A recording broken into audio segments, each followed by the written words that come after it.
están? Muy buenas noches, bienvenidos. Así estamos arrancando esta edición, una más de este año 2014 de Visión 7 Resumen. 30 minutos han pasado ya de las 12 de la noche, los primeros 30 minutos de este martes 30 de diciembre, un día histórico para nuestro país por la tragedia de Cromañón, que ya estaremos hablando en algunos minutos. Pero hoy nos acompaña José Nathanson para seguir analizando y viendo, conociendo más sobre la situación de los distintos países. ¿Cómo estás, José? ¿Cuál es el tema del día? ¿Qué tal? Buenas noches, Gaby. Siempre es difícil ensayar un balance, es complicado, es arbitrario. Vamos a tratar de analizar hoy el rol del país que fue sin dudas el protagonista de este año que está terminando. Vamos a analizar hoy la situación de Rusia. Muy bien, en minutos más entonces estaremos hablando de eso. Como les decía recién, este 30 de diciembre es un día histórico, lamentablemente para nuestro país, porque hace 10 años ocurría la tragedia de Cromañón, donde fallecieron 194 personas. En conmemoración a las víctimas hay distintas actividades, tanto en la jornada del lunes como de este día martes.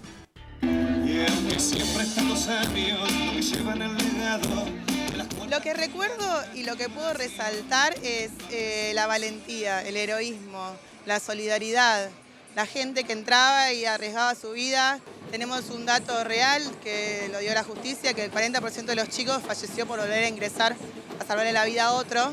O sea, lo que me quedó y lo que más grabé en mí fue eso, y es lo que estamos hoy plasmando acá, haciendo festivales solidarios, con donaciones, con música para sanar el alma, con cursos de RCP a través de cascos blancos, que dan prevención ante todo. Sabemos que si nosotros en ese momento hubiésemos contado con esas herramientas, la cosa por ahí era distinta. Siempre estuve solidaria con los pibes desde el mismo principio que pasó lo que pasó.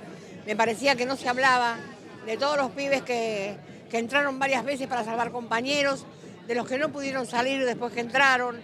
Y me parecía que ellos ahora están haciendo toda esa tarea que es muy inteligente y muy productiva, de ir a las escuelas, contar a los pibes, que se fijen dónde van, que haya escalera de salida, que no prendan bengalas. Me parece maravilloso lo que están haciendo.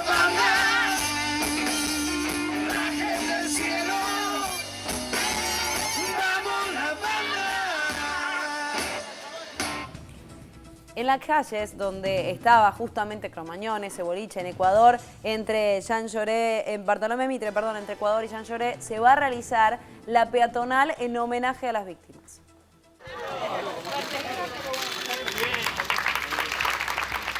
Al fin tienen su calle.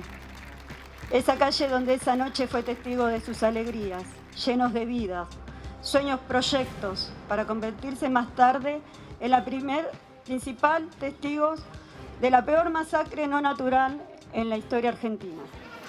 La calle peatonal fue inaugurada en la cuadra de Bartolomé Mitre al 3000, en Once, donde estaba el boliche Cromañón, como un espacio para la memoria a las víctimas de la tragedia. A 10 años, y a pesar de la tristeza eterna de los familiares de las 194 víctimas, varias madres consideran a la peatonal como una conquista de su lucha. A mí me reconforta que la calle sea de los chicos, esté en este paseo, pero muy feliz de lograrlo, ¿no? Día y noche y reconstruir cada día de fotos de los chicos, cuidar el santuario y estar en él. ¿Qué significa esta peatonal, este espacio para la memoria de los chicos?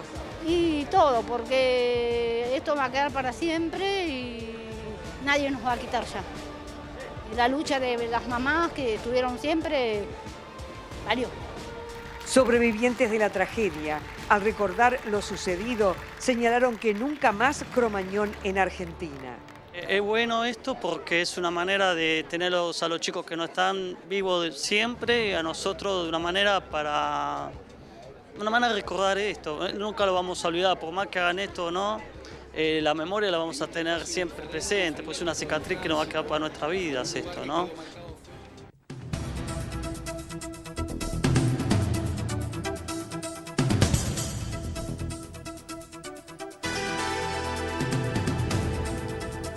La Procuradora General Alejandra Gils Carbó no hizo lugar al pedido de remoción del fiscal general de Procelac, Carlos Gonella, hecho por el juez federal Claudio Bonadío, y calificó de gravedad institucional que acarrea la manifiesta inconstitucionalidad la decisión del magistrado de declarar en rebeldía al fiscal y prohibirle su salida del país.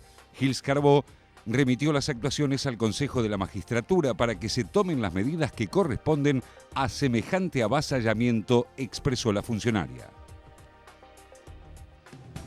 Más información aquí en Visión 7 Resumen con el picado de noticias.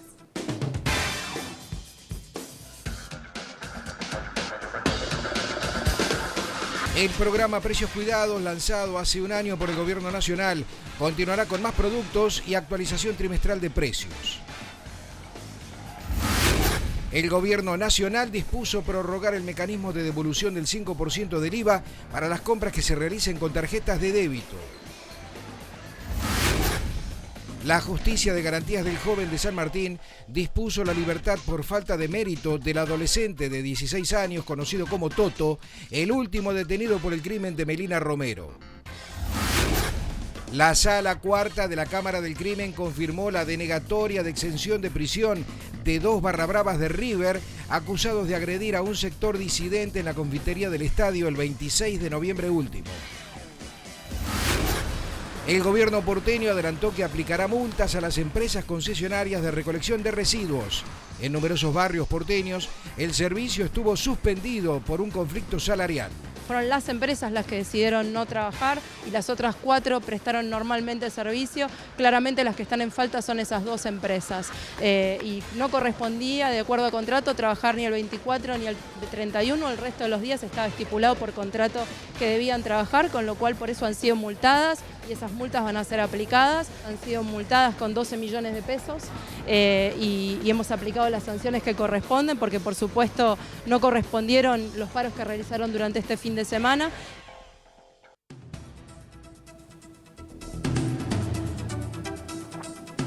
Sin lugar a dudas, este fue uno de los tweets del día.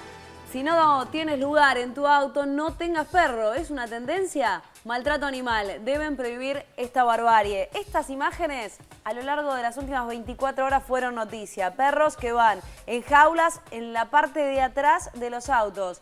Necesitaría una jaula como la del perro para llevar la ropa de gimnasio sin apestar el auto y de paso secarla para usarla al otro día. Bueno, hubo de todo tipo de tweets, desde los que iban con ironía hasta los que, por supuesto, estaban totalmente en contra. La jaula para los perros en el auto, dicen en el manual que no se aplica para suegras.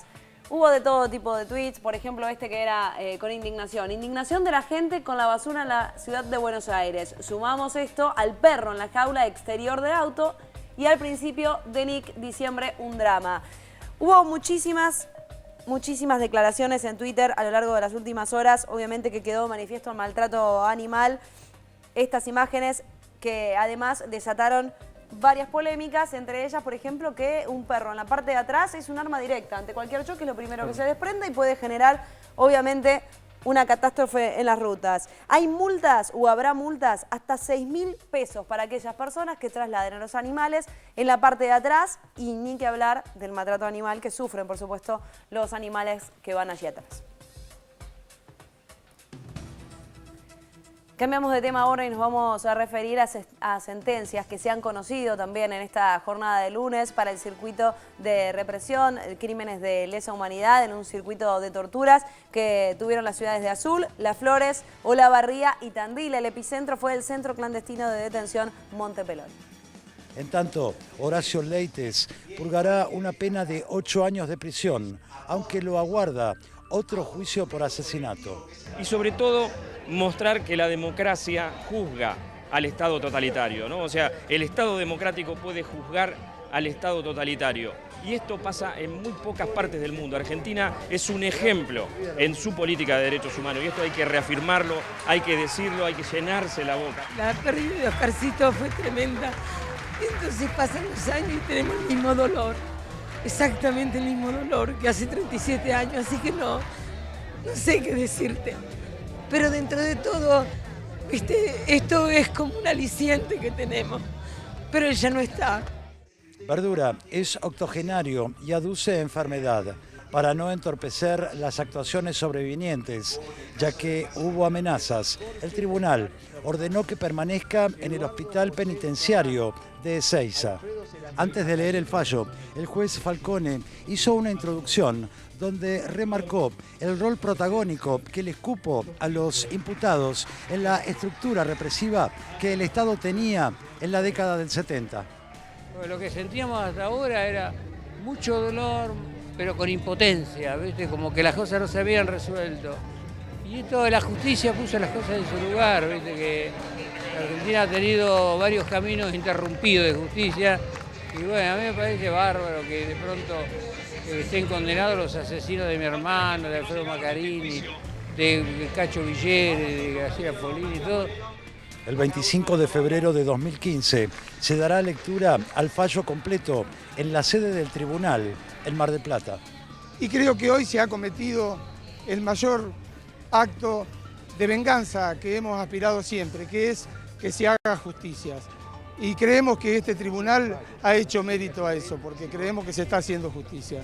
Y la decisión política de hacer el juicio era porque sabíamos que se estaban muriendo las víctimas, sabemos que se están muriendo los imputados, y nosotros queríamos que no mueran impunes, que estos imputados por lo menos estén condenados por esta justicia.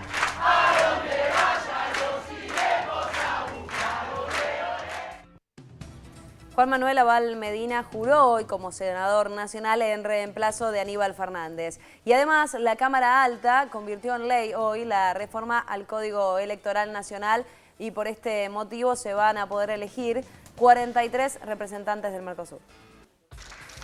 La última sesión del año se inició con la jura como senador del ex jefe de gabinete Juan Manuel Abal Medina en reemplazo del nuevo secretario general de la presidencia, Aníbal Fernández. La ceremonia contó con la presencia de ministros del Poder Ejecutivo y representantes de organismos sociales y de derechos humanos.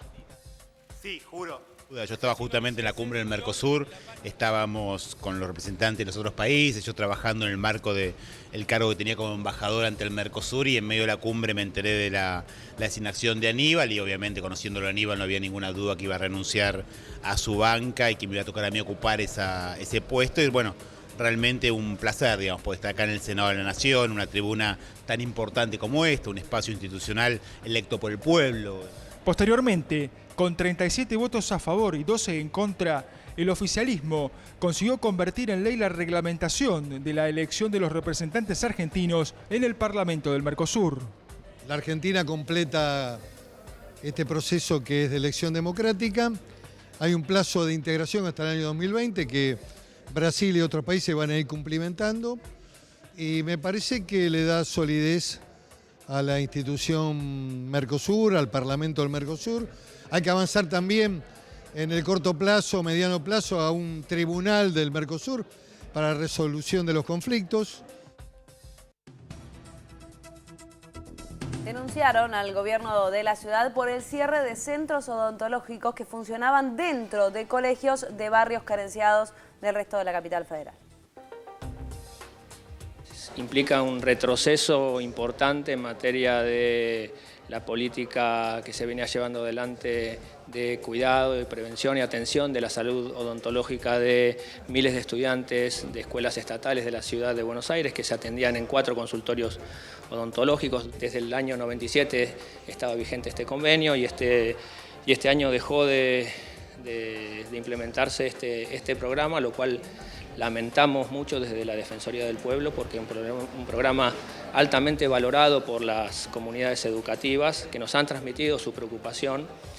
Lo que nos han dicho desde las escuelas es que el argumento que les habrían esgrimido es el de la falta de insumos, es decir, que no contaban con insumos, argumento que desde este organismo nosotros consideramos absolutamente infundado, porque recursos hay en la ciudad de Buenos Aires y mucho más para sostener una política pública de alto impacto y que, como hemos visto en los últimos días, incluso a nivel nacional, es valorada a partir de un programa como el Argentina Sonríe.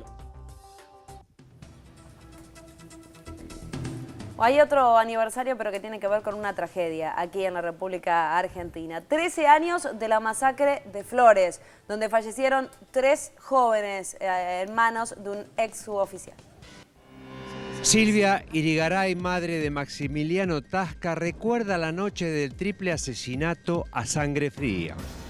13 años de una noche trágica.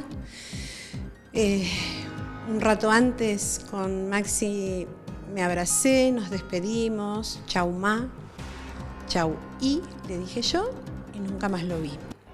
Apareció un mal policía en el barrio de Floresta, que, bueno, estaba justo parado en el mismo lugar que estaban los chicos, en ese mini mercado, ¿no? de una estación de servicio, a pocos metros de casa. Y bueno, no le gustó las palabras de los chicos, que en realidad las palabras de los chicos, según cuentan los testigos, no eran hacia ese policía que estaba ahí, sino que era a la represión que estaban mostrando en las noticias. Los chicos estaban sentados a una mesa opinando sobre las noticias que daban en el noticiero.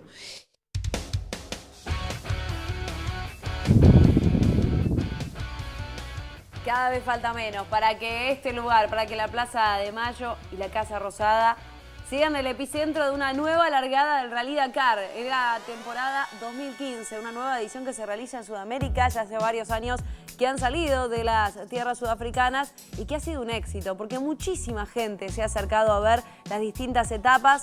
Y en este caso, en la República Argentina, un país que además de futbolero es fierrero, se ha acercado en cada uno de los lugares donde ha estado. Siguen los preparativos enfrente a la Casa de Gobierno, donde el próximo sábado va a ser la partida simbólica de este Rally Dakar, que en esta edición se llama Recorrido Buclé. ¿Por qué? Porque va a partir de Buenos Aires y va a llegar también aquí el 17 de enero. La partida oficial será el día 4, el domingo, y el día 17 de enero la llegada será en Tecnópolis. 9.000 kilómetros en total son los que va a recorrer en esta edición. Argentina, Chile y Bolivia, los 3 países que están involucrados.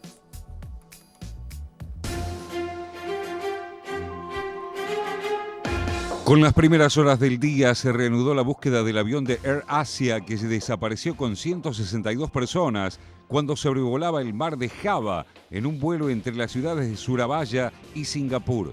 Las autoridades indonesias informaron que se está usando un sistema sonar con una capacidad para detectar señales entre los 1.000 y 2.000 metros de profundidad. A bordo del veloz QZ8501 viajaban 155 indonesios, 3 surcoreanos, además de una persona de Singapur en Malasia y un inglés, mientras que el copiloto era francés.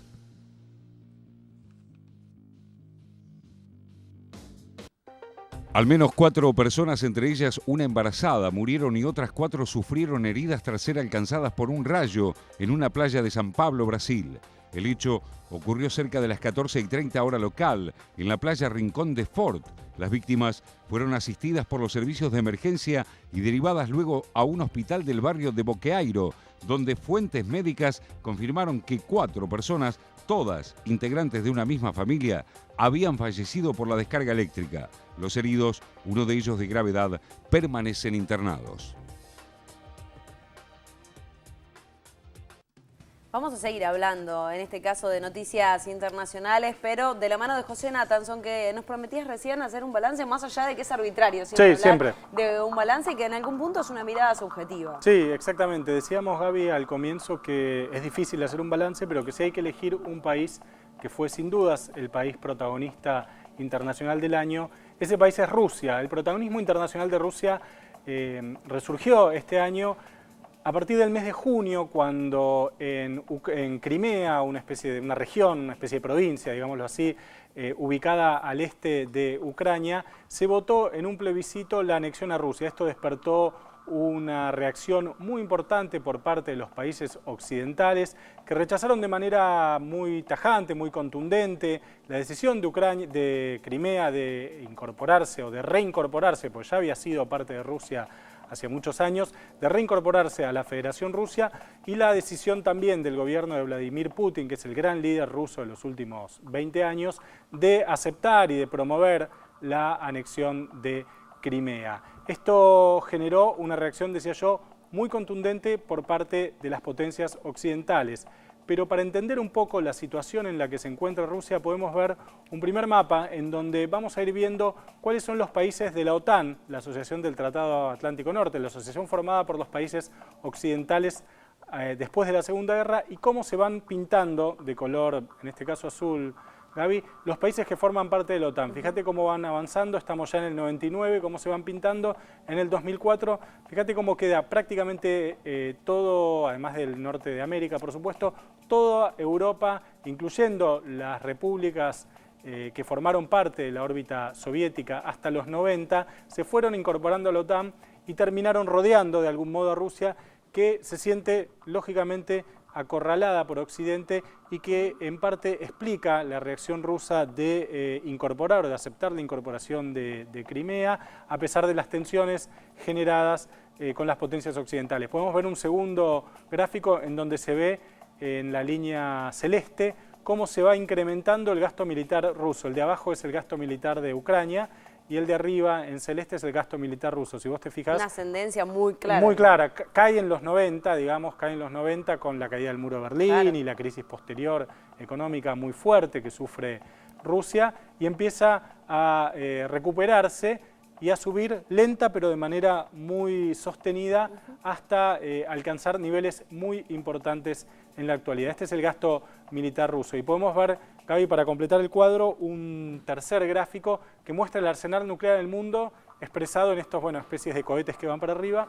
Como verás, la cantidad de armas nucleares que hay en el mundo está básicamente concentrada en dos polos, en Estados Unidos y en Rusia. Sí. Fíjate la altura de los cohetes, hay algo ahí en Francia, algo en Gran Bretaña, Israel, China, son países que tienen algún tipo de arsenal nuclear, pero en cantidad, medido esto en cantidad de cabezas de misiles nucleares, se ve claramente cómo Rusia y Estados Unidos conservan la mayor cantidad. Esto quiere decir, y me parece que era interesante mostrar este gráfico, para hablar de una especie de recuperación del escenario de Guerra Fría que se vivió durante 30 años a partir de la finalización de la Segunda Guerra Mundial y hasta la caída del muro de Berlín. Obviamente no es una Guerra Fría idéntica a la que se vivió en el pasado, pero es una tensión muy clara y muy explícita entre las potencias occidentales y Rusia. Esta situación puede estar empezando a cambiar por un tema del cual hablamos acá alguna vez, que es la caída del precio del petróleo. O sea, que Rusia es uno de los grandes productores de petróleo y de gas del mundo, exporta sus hidrocarburos básicamente a Europa Occidental, pero también un poco a China. El precio del petróleo, que hace 1 o 2 años cotizaba $140, $145 el barril, se desplomó de una manera drástica. Es un dato que está cambiando la geopolítica del mundo, como bajó de manera tan drástica, tan terrible el precio del petróleo, que si estaba a $140, $150, hoy anda entre 60 y 70, digamos. Esto está generando una crisis económica fenomenal en Rusia que podría poner un poco en crisis esto de lo que estábamos hablando. Se habló también en algún punto de la doctrina de defensa que quiere implementar el presidente. Sí. Viendo los gráficos que mostraste recién y esta doctrina, ¿hay algún punto de conexión? Sí, ¿Algo claro. de lo que se pueda ver a futuro? Sí, la idea de Putin es que Rusia, después de haber intentado articular una alianza estable con las potencias occidentales, con Europa Occidental y Estados Unidos, tiene que precaverse del avance de la OTAN que mostrábamos en el primer gráfico y empezar a defenderse. Exactamente, como esos dos puntos, como sus dos, los dos polos de los cuales tiene que tratar de defenderse. Esto ha hecho que Rusia empiece a explorar alianzas internacionales novedosas con China, por ejemplo, pero también con Argentina. Tuvimos el viaje de Putin acá a mediados de año y eso se explica también por la nueva estrategia internacional de Rusia, que fue el protagonista del 2014, sin dudas. José, gracias por explicarnos un poco más de lo que se ha vivido a lo largo de este 2014, por supuesto, y lo que se viene por delante. Tenemos que hacer una pequeña pausa aquí en Visión 7 Resumen. No se muevan de ahí, que ya venimos con mucha más.